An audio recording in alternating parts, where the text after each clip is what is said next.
Okay, sorry guys. I don't know why it's taking so long to upload these. I have no room with it. So this is part 3. Hopefully get through it on this one. We'll see. So I think I was at... Sorry, I should have figured out where I was at first. Oh yeah, to be truly together. But no matter how hard she tried, he kept moving the goalpost and dangling the carrot. So that love she so desperately wanted, but was never good enough to have. So she really started trying to unpack all these years of trauma, pack down by herself, of course, while working and having to take her daughter with her because he stopped helping her, but kept taking and would punish her when she begged him to help her. She unpacked piles of the shit, but it seemed to be unending, and tried to understand it while he laughed at her and told her what a piece of trash she was. Told her to just go kill herself too many times to count. Now she started to get a bit of a backbone and started saying no or trying to create boundaries. But she had never done this before, but tried so hard, and then would give a little love. He would give a little love, and her daughter loved him, and he was kind to her. He had never hit her mom yet, so he was the closest thing to a safe space she had ever known. So she would forgive over and over and hope for the love to come. Fast forward through that trauma to the big move. She took her last penny to do as he wanted and move them for a fresh start. And it got worse. Then to March 24, when his bully tactics and the wars got to the breaking point, and he split her face open and had to move herself and her daughter to the women's shelter. And as toxic as that and the job was, and the child care attached to it, there was a moment of the closest thing to peace she had ever known, even in all the chaos. It was her angels telling her she was almost there. Don't give up now. Push through. Answers are coming. And she obeyed because those hugs from the divine allowed her to see it wasn't that she didn't know what love was because she gave it out daily. She just didn't know how to receive it because she had never truly had.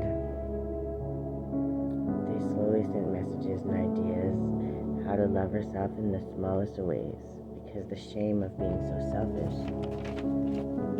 was a hard thing to release. August 24, she finds a home for her and her daughter and goes to work rebuilding herself and her home.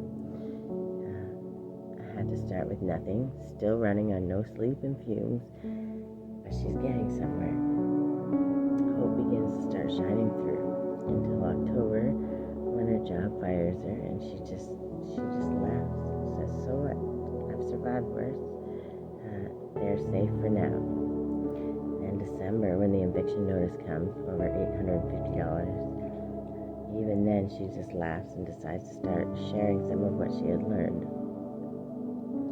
And wouldn't you know, there she met her fifth love, herself. And the more she shared, the more clarity she got, the easier it was to forgive all of them, because she truly understood how it could be hurt people. By Christmas, she not only found a safe space, she found that long-lost spark of creativity. She found all the reasons she had to be grateful. She found more understanding of how her daughter saw her, how others saw her, the ones that needed to, and finally how God saw her. 2025, she came out swinging with a fire no one can ever extinguish, and a face, a knowing of how truly loved she was this whole time. Now imagine that girl, grown to a woman, can reach just one girl, one teen, one lady, and help them see how truly priceless they are. One boy, one teen, one man, how great they can truly be if they can take that healing journey. Imagine that too broken, too damaged, not worth it little girl growing up to understand her worth and show that one boy, one girl, that one teenager, girl and boy, and that one man and one woman, that they are worthy no matter where they are in life. They are enough. And once they start to learn that and love themselves, truly, that's the journey worth going on. Imagine that little priceless girl saving the world, creating one superhero at a time. And that's where I come to the end. Because the whole Superhero Academy is something that I've been doing with my daughter for a long time. It's a lot about mindset and learning how to heal. I have quite a few ideas, and as I'm learning, obviously I've been teaching. I always say the good, the bad, and the ugly. But this year is going to be a lot more focused on creating superheroes, recognizing that we already are. We've overcome every single conflict, trauma, problem we've had in our entire lives. Every single day we do that. So this year I'm going to focus on obviously the mental portion of it, the motivation, getting creative, finding different ways, even coming up with more ways to get creative, show it, find thrifty ways, because we don't all have a lot of money, but we can do it with very little, and hopefully we can spark the creativity and the confidence and the worthiness in so many other people. But if I truly can help create one superhero, I can create many, and they sure can. So